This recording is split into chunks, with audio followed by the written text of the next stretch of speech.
la première table ronde devine qui vient chez nous ce soir va nous permettre d'accueillir pour le Sinorca Madame Geneviève Baller. Madame, vous êtes présidente de la branche des hôteliers du Sinorca. Philippe Etourneau, président pour le Languedoc-Roussillon, vous a déjà vu plusieurs fois, Philippe. Jean-Pierre Chedal aussi, qui nous rejoint pour le Sinorca. Et nous avons 3 invités pour cette fameuse économie collaborative. Asma Guédira, vous êtes chez WeShare, voilà. Nicolas Ferrari, directeur France de Airbnb. Vous aviez déjà vu les gens d'Airbnb l'année dernière, ils reviennent cette année, vous allez pouvoir leur poser des questions. Et Jean-Michel Petit, qui a lancé la plateforme Repas chez l'habitant, Vise It. Merci madame, merci messieurs. Et nous allons donc, puisque le temps nous est compté, il faut qu'on arrive bien à l'heure pour l'arrivée de la ministre, démarrer avec madame Baller. Vous allez nous faire un tour d'horizon avec l'appui de 2 slides, tour d'horizon sur ces nouveaux métiers. Merci beaucoup. Je vais vous parler du voyage collaboratif. Le voyage collaboratif, en fait, c'est les secteurs traditionnels et classiques du tourisme qui ne sont autres qui sont touchés par l'économie collaborative, c'est-à-dire c'est une économie de partage. Donc ça touche les 3 secteurs de la restauration, de l'hôtellerie et aussi des transports. Il existe plusieurs sites dans ces secteurs, donc plus ou moins commerciaux. Je vous en cite un pour, par exemple, l'hôtellerie, c'est le couchsurfing. Le couchsurfing, c'est l'idée de pouvoir aller dormir chez l'habitant, quelqu'un qui vous ouvre sa porte, vous dormez sur son canapé ou éventuellement s'il a une chambre libre. Ça, c'est totalement gratuit. Donc, du dérivé de la gratuité de ce mode de comportement, c'est greffé, je dirais, un aspect assez commercial. Et donc là, je vais rebondir sur Airbnb, qui fait des locations, mais pas du tout à titre gratuit. Donc, c'est pour vous donner un parallèle un peu entre les deux. Nous avons la même chose au niveau de la restauration. Donc, la restauration, vous pouvez aller dîner chez l'habitant. C'est le plaisir convivial de partager un repas à titre tout à fait gratuit, c'est-à-dire qu'il y en a un qui aime faire la cuisine, l'autre qui aime bien manger, ils se mettent en relation, l'un va chez l'autre, c'est une gratuité totale. Par contre, vous avez de l'autre côté aussi un niveau de commercialité qui s'est greffé sur ce genre de site. Par exemple, avec aux restaurateurs amateurs, vous avez des sites comme Voulez-vous dîner ou Visite qui, eux, ne sont plus du tout gratuits. Vous avez la même chose dans les transports où tout le monde a entendu parler du covoiturage. Donc le covoiturage, vous pouvez vous inscrire sur un site. Vous partagez la même voiture. Là aussi, l'échange est gratuit. Là aussi, il y a eu un détournement commercial de la chose. Et vous avez des sites comme par exemple la location de voitures avec un site comme Drivey. Voilà. Donc, je pense que ces pratiques aussi sont peut-être plus liées à une population, je dirais, en dessous de la quarantaine. C'est-à-dire que je pense que tous les modes de communication ont nettement progressé. Et donc, je pense que ces gens cherchent plus une solution alternative aux consommations classiques. Voilà. Comme nous sommes pressés, je vais prendre tout de suite la 2e slide. Je voulais vous dire aussi que je pense que ce changement de comportement est aussi dû certainement à une baisse du pouvoir d'achat et chacun essaye de se débrouiller avec des solutions qui sont des échanges et plus de partage. Il faut changer la photo. On va avancer la diapo, je ne sais pas où est passée la zapette. Ah, il a dû rester là-haut.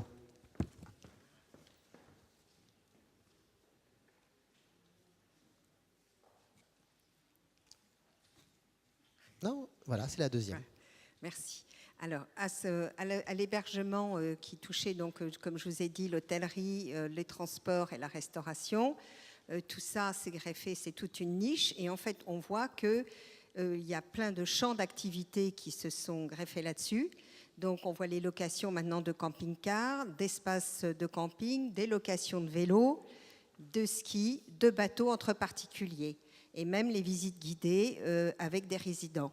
Aujourd'hui, nombre de nos touristes à Paris, je vais vous dire, organisent leurs propres visites, c'est-à-dire qu'ils arrivent avec des rendez-vous faits avec des autochtones, ils visitent Paris, et c'est vrai que tout ça, il ne s'adresse plus, je dirais, au grand nom de Paris Visite ou Vision. Ou, les gens veulent de l'authentique et rencontrer vraiment des Parisiens.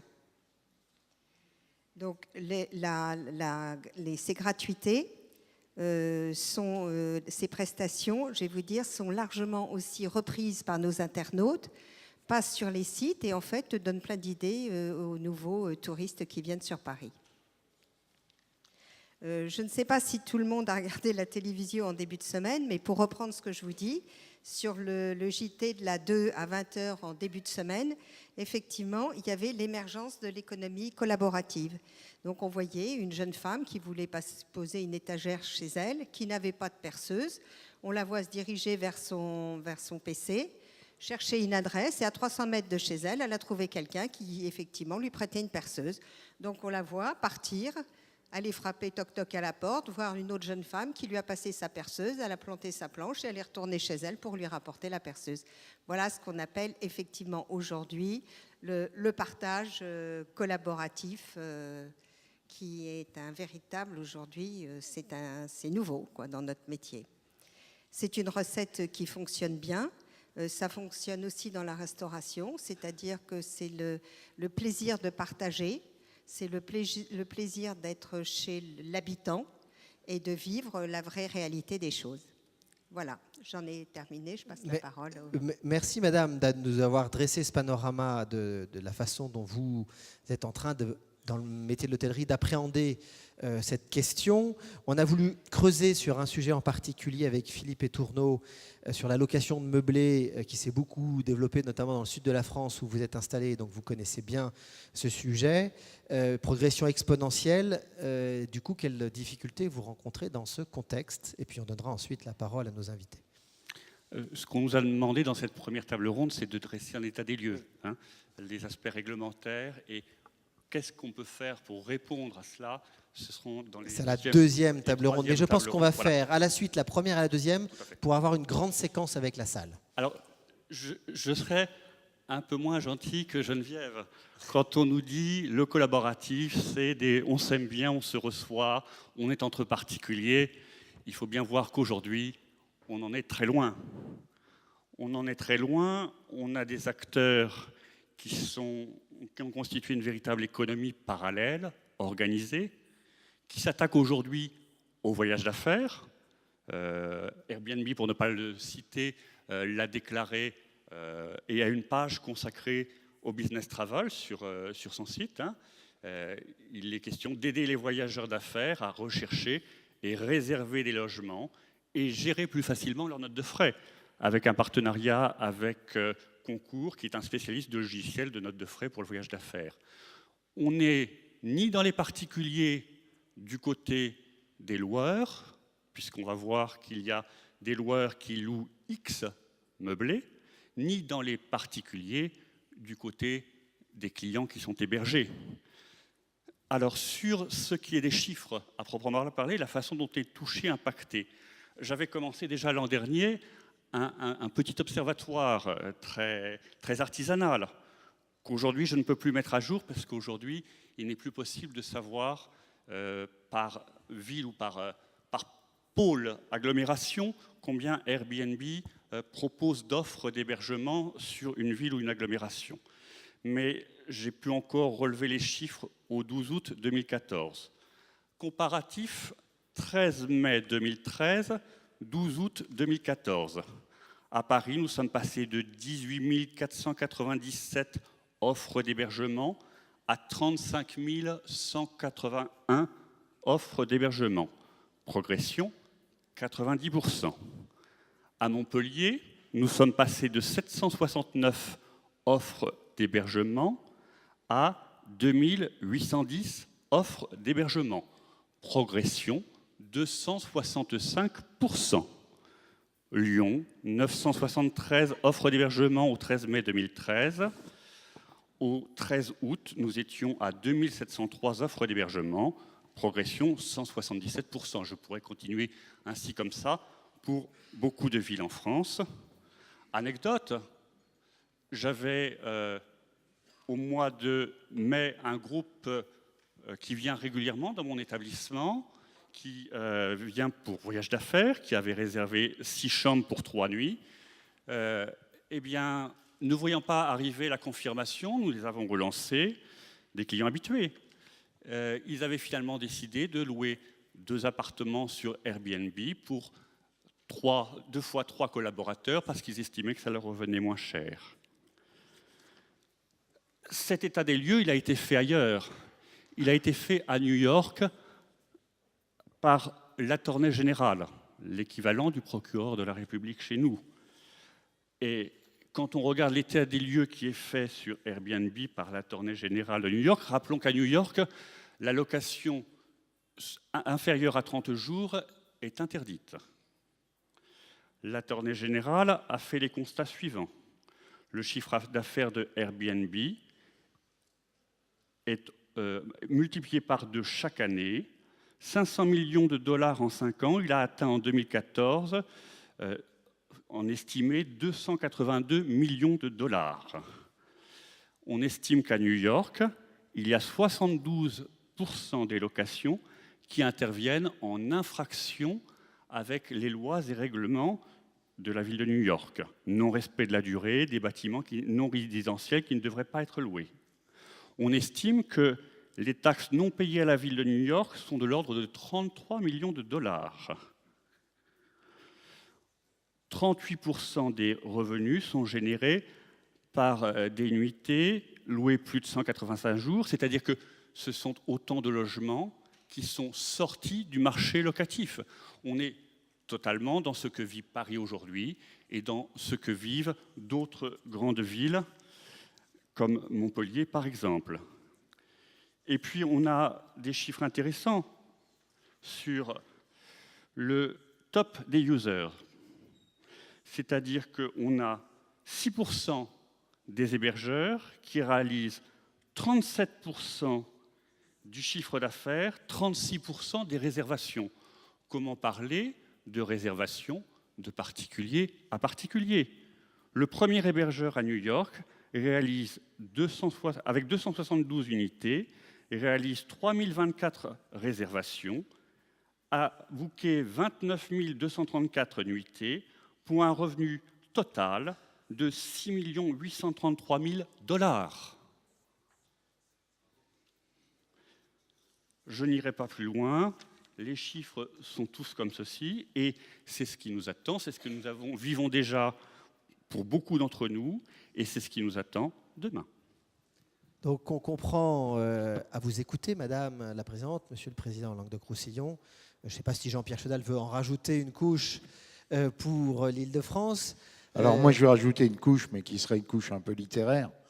J'ai entendu parler du partage. J'ai tendance à dire que la fiscalité, ça se partage aussi.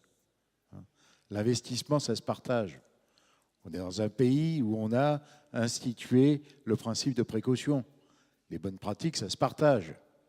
On a d'un côté une administration tatillonne, et elle a raison, pour la sécurité du consommateur, et de l'autre côté, on a des pans entiers de l'économie qui sont en franchise fiscale, qui se dédouanent de tout guide de bonnes pratiques, et qui plus est, dans un pays où je rappelle qu'on a à peu près 10,5% de chômage, à peu près, grosso modo, dans un pays où on gère le paradoxe, c'est-à-dire qu'on nous a mis en place le permis d'exploitation, on nous a mis en place le permis d'hygiène, on a mis en place le paquet hygiène, et encore une fois, on a raison, parce que ça va dans le bon sens. Mais d'un autre côté, si on déréglemente les professions n'importe comment, avec, excusez-moi, c'est un terme un peu général, il paraîtra peut-être un petit peu outrancier, mais n'importe qui dans l'absolu, où va-t-on? C'est vrai qu'on ne peut pas demander aujourd'hui à des gens d'investir, de recruter, de répondre à des normes, quand d'un autre côté, tout est fait pour que on meuble le non-droit, parce que ça s'appelle comme ça. Et je crois que dans notre cher vieux pays, à un moment donné, il faut prendre conscience de choses qui sont importantes. Le permis d'exploitation, vous savez pourquoi il était fait? Il était fait pour la protection des mineurs par rapport au risque alcool. Vous savez pourquoi on a mis le paquet hygiène?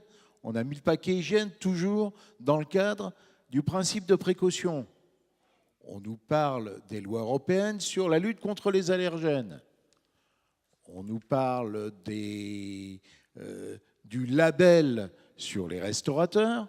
Et d'un autre côté, on fait n'importe quoi, n'importe comment. Donc là, franchement, ça s'appelle un coup de gueule. Mais je crois que c'est un coup de gueule qui est à la fois préventif et il est urgent de réagir parce qu'on est dans des métiers quand même où un fonds de commerce, ça s'achète, un restaurant, ça s'aménage, on investit, on recrute, on a des chartes de qualité, on a des charges sociales, on a une TVA.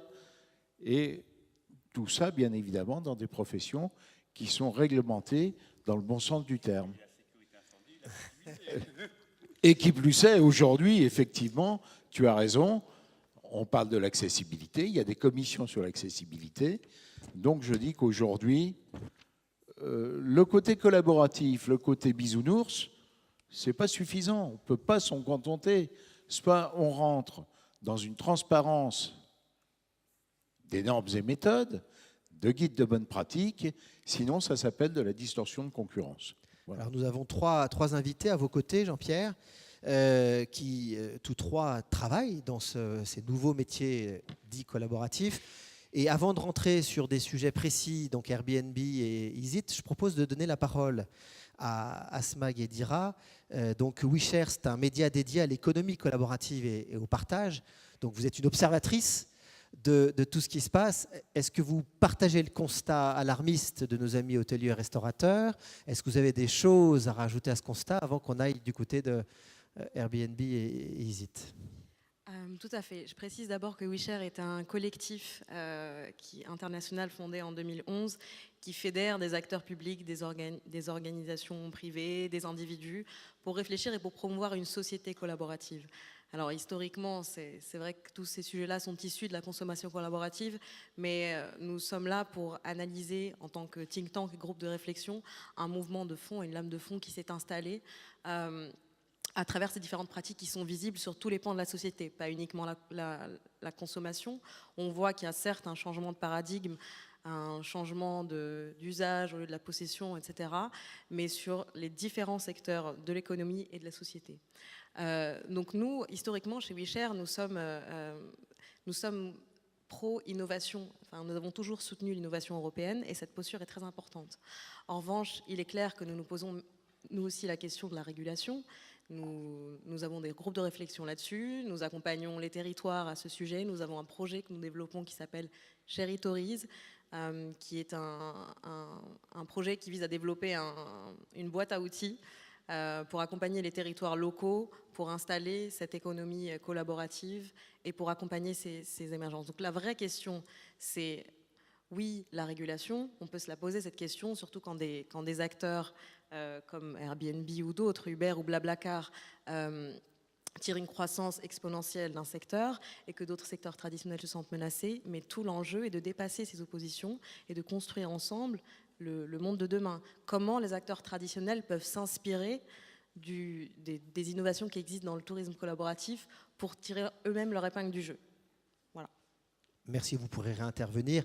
On va écouter maintenant donc deux acteurs. Alors un très connu, effectivement, on l'a cité déjà plusieurs fois, Airbnb. Mais peut-être qu'on pourrait commencer par Jean-Michel Petit. Donc vous avez lancé la plateforme Repas chez l'habitant EasyIt. Est-ce que vous vous sentez visé par les propos du président Cheudal? Alors je ne sais pas si on m'entend. Si, on vous entend, mais bien mettre le micro. Nous avons lancé cette plateforme de Repas chez l'habitant en février. Je dois dire que je suis extrêmement flatté d'être considéré par monsieur comme la plus grande menace qui pèse sur les professions de restauration en France. C'est-à-dire qu'avec quelques centaines d'hôtes, c'est nous prêter une puissance et un pouvoir de nuisance, entre guillemets, que nous n'avons pas. Ça, c'est le premier point. Le deuxième point, c'est que les hôtes qui s'inscrivent sur notre plateforme ne se considèrent pas du tout comme des restaurateurs. Je vous invite à aller sur la plateforme et vous verrez que ce sont des gens qui sont étudiants, chercheurs, femmes au foyer, ouvriers, etc. et dont la première motivation n'est pas une motivation financière, mais un amour de la cuisine et de la rencontre des gens. Écoutez, je suis venu... Écoutons nos intervenants, je crois qu'on aura le débat avec la salle. Deuxième information importante. Contrairement à l'hébergement, un touriste qui vient à Paris pour 10 jours ne va pas aller 10 soirs manger chez l'habitant. C'est-à-dire qu'en fait, il veut avoir une expérience qui est celle de rencontrer une famille française, et il va le faire un soir, et les 9 autres soirs, il va aller au restaurant où il va se restaurer de façon classique. Il y a un autre élément qui est important, et je voudrais vous communiquer un sondage que nous avons commissionné auprès de l'Institut d'études Toluna Louis Harris. On a interrogé une population représentative de 1000 Français, de tous âges, donc population représentative, en leur demandant s'ils étaient intéressés d'aller manger chez l'habitant. La réponse est de 72%. On leur a demandé s'ils étaient intéressés éventuellement de recevoir occasionnellement des touristes afin d'avoir des échanges. On est à 54%. On a interrogé une population représentative d'Anglais qui voyagent. On leur a demandé s'ils étaient intéressés d'aller manger chez l'habitant, s'entend, pour aller à la rencontre des Français. On est à plus de 55%. Ce que je veux dire par là, c'est que nous ne nous considérons pas du tout comme concurrents des restaurateurs. Nous considérons que c'est une expérience différente. L'expérience du touriste à Paris, contrairement à Londres, c'est que le touriste à Paris, tous les soirs, ne sait pas quoi faire parce qu'il parle anglais la plupart du temps. D'accord ? Et ils ont cette expérience. Mais je vous invite vraiment à aller sur le site et vous verrez qu'on n'est pas en train de parler de restaurateurs. Vous allez à Berlin, vous allez trouver des jeunes qui proposent un brunch à 9 €. Alors dire qu'ils représentent une menace pour l'industrie de la restauration, c'est méconnaître des tendances de fond qui sont en train d'arriver. Alors j'espère qu'un jour nous aurons la taille de Airbnb. Je vais laisser la parole à mon collègue. Mais je pense vous aurez peut-être plus de facilité à convaincre nos amis restaurateurs dans la salle que vous ne représentez pas une menace à l'échelle à laquelle vous êtes actuellement que si vous avez ce que je vous souhaite de réussir, d'avoir celle de Airbnb qui là semble être une menace plus identifiée. On va en parler dans un instant. Non, mais je pense juste pour terminer qu'il faut être réaliste. C'est-à-dire qu'on ne peut pas dire aux familles françaises qui ont envie de recevoir des touristes chez elles et de faire payer effectivement un prix pour les repas qui est très souvent comme une participation aux frais, de leur dire qu'on va leur imposer les mêmes réglementations qu'un restaurateur professionnel dont le business est de recevoir midi et soir des dizaines de personnes à sa table. Ou alors on est en train de dire que les familles françaises, on ne peut pas leur faire confiance, et je vous invite à ce moment-là à faire passer le message en France que nos concitoyens ne sont pas des gens chez qui on peut aller manger. Donc c'était un témoignage, je pense, tout à fait intéressant. C'est un peu provocateur ce que je dis, mais je pense que c'est pour alimenter la discussion. Alors, on a là, en revanche, avec Airbnb, une société qui marche très bien. Vous venez de donner des chiffres. Alors, moi, j'aurais à la fois l'envie de vous, pour cette table ronde liée au constat, faite sur le constat, savoir les raisons de ce succès. Et puis, même question, est-ce que vous sentez, vous, un concurrent de l'hôtellerie traditionnelle ? Tout à fait, oui. Bonjour à tous et merci déjà de m'avoir convié. Moi, je trouve que c'est toujours des occasions intéressantes de pouvoir échanger sur ces sujets et je suis ravi de pouvoir participer à cette table ronde. Donc effectivement, si j'ai bien compris, cette table ronde était plus sur l'état des lieux. Donc Monsieur Etourneau a déjà sorti pas mal de chiffres sur Airbnb, donc peut-être juste pour compléter. Moi, ce que je vois, c'est qu'on a aujourd'hui en France 2 millions de voyageurs français qui ont utilisé Airbnb pour voyager depuis 2008.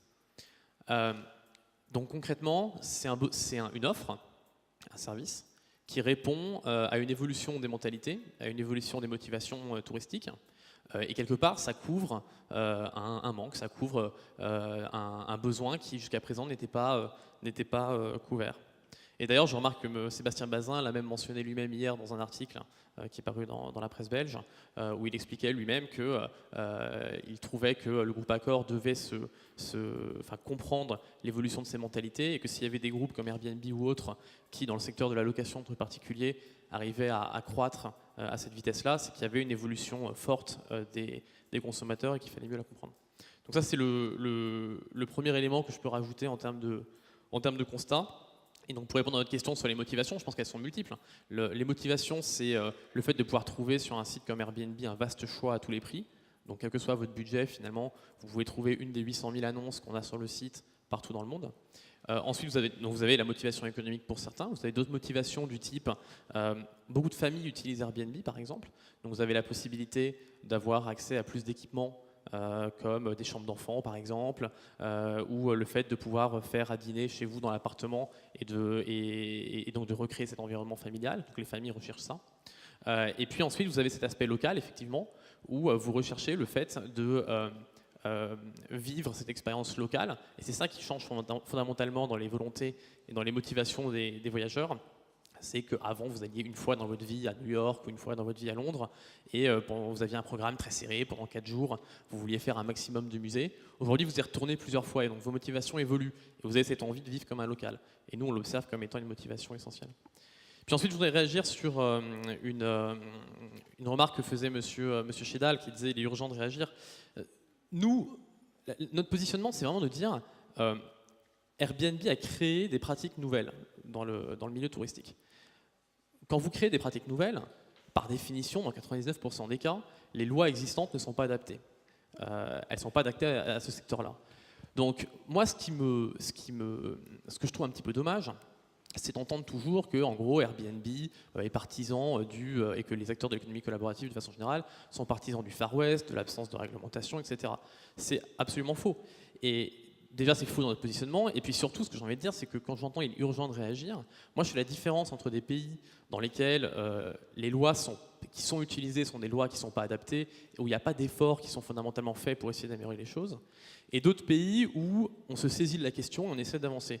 Et je trouve qu'en France, depuis quelques mois et quelques années, il y a des discussions intéressantes et qui ont quand même abouti à une réglementation qui est de plus en plus importante. Je rappelle la loi Allure qui a été votée en avril dernier et qui a créé le système de changement d'usage dans les villes pour répondre à la question que vous mettiez en avant du problème du logement. Donc la mairie de Paris applique aujourd'hui ce changement d'usage. Si vous louez une résidence secondaire à Paris, eh ben, vous devez aller faire un changement d'usage à la mairie.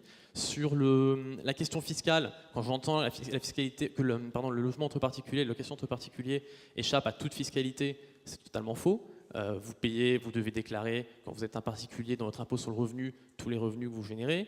La taxe de séjour s'applique. Nous, on paye une TVA sur nos frais de service. Enfin, voilà, donc la fiscalité s'applique. Elle est différente, on n'est pas sur le même type d'offre, mais la fiscalité s'applique.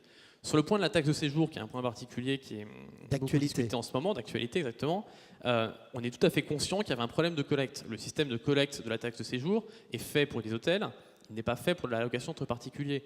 Quand vous accueillez quelques nuitées par an quelqu'un chez vous, et que la taxe de séjour est de, par exemple, 40, 50, 70 centimes dans votre commune par nuit et par personne, c'est quand même, tout le monde en convient, pas hyper efficace et pas très pratique d'aller faire un chèque de 3,50 € à la fin de l'année à votre municipalité et que la municipalité doit ensuite gérer un tas de chèques qui leur coûtera plus cher à gérer que ce qu'ils vont gagner. Donc on a travaillé avec les différentes parties prenantes, notamment le gouvernement, pour essayer d'améliorer cette collecte, parce qu'on comprend tout à fait que c'est un problème.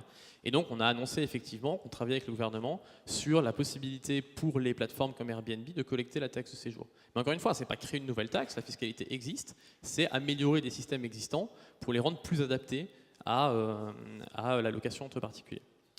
Et puis sur votre dernière question sur l'aspect menace, moi, encore une fois, je pense que déjà le tourisme est en pleine croissance. Quand on regarde les courbes de croissance du tourisme, le gâteau grandit énormément.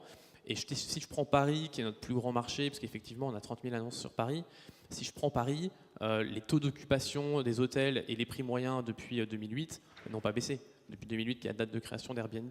Donc on voit que c'est le gâteau qui augmente et il n'y a pas de prise de part de marché. Et d'ailleurs, en fait, les motivations sont extrêmement différentes. Si vous êtes en famille et que vous cherchez à rester 15 jours dans une ville ou une région et recréer cet environnement familial, vous allez plutôt prendre un hébergement entre particuliers. Si vous êtes en voyage rapide pendant une nuit et que vous arrivez à 23h, vous repartez à 7h du matin et vous avez besoin d'un petit déjeuner rapide et d'un room service, bien sûr que vous allez toujours aller à l'hôtel. Donc les motivations sont extrêmement différentes et c'est des services qui pour moi sont complètement complémentaires. D'accord, merci pour... je pense que c'est important de faire cet état des lieux. On a le temps, on a 5 ou 6 minutes pour prendre 3-4 questions avant de passer à la riposte. C'est monsieur avec le manteau bleu qui est le premier à avoir levé le doigt. Alors on va lui donner la parole pour sa réactivité. Donc comme tout à l'heure, si vous pouvez vous lever et vous présenter. Merci. Bonjour, moi j'ai un établissement dans Paris. Je connais bien Airbnb parce que je l'utilise. C'est super. Pas de problème, c'est une autre offre. D'abord, je trouve ça très courageux que vous soyez venu ici. J'ai jamais vu un Romain aller dans un camp gaulois aussi facilement. Et ce que je voulais dire, c'est c'est une nouvelle offre. Nous, on doit s'adapter, on doit bouger. Moi, j'ai participé à plein d'opérations, au Landing Club aux USA avec Renaud Laplanche. J'aime bien tout ce qui est participatif. Il y a juste un gros problème, c'est que quand on voit Airbnb, qui est une énorme société, qui marche bien, pourquoi il n'y a pas de contrôle? Pourquoi autour de moi, parce que c'est un phénomène, hein, moi en face de mon établissement, je reçois du Airbnb toute la journée, parce qu'ils n'ont pas les clés, mais ça c'est à vous de gérer le problème. Quand vous dites, l'homme d'affaires va venir et il n'aura pas le petit déjeuner, vous y travaillez? Il y a des boîtes annexes qui se montent qui vont faire du check-in, du check-out, et vous le savez très bien.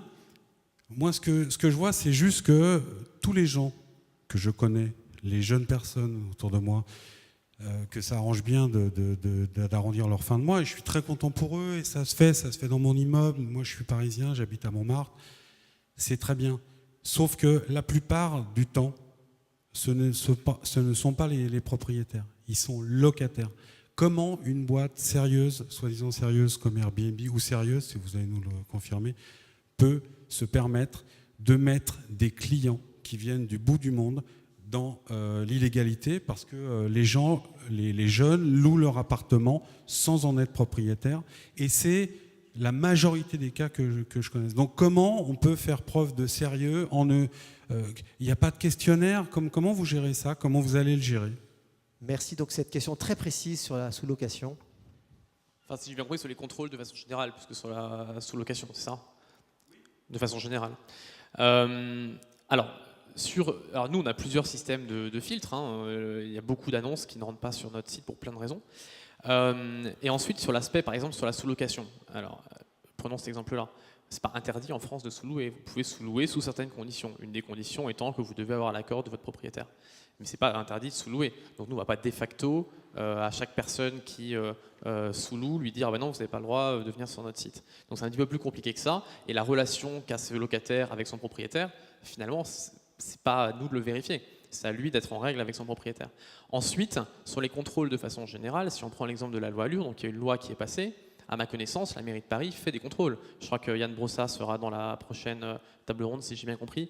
Il a une équipe à son service qui est en charge de vérifier que les demandes de changement d'usage sont bien faites et que les personnes qui louent des résidences secondaires le font en ayant fait leur changement d'usage. Donc j'ai envie de dire, tout ça se montre, encore une fois. Quand j'entends il est urgent de réagir, la France, je trouve, met en place des systèmes qui permettent à la fois de développer cette offre complémentaire tout en évitant un certain nombre de biais.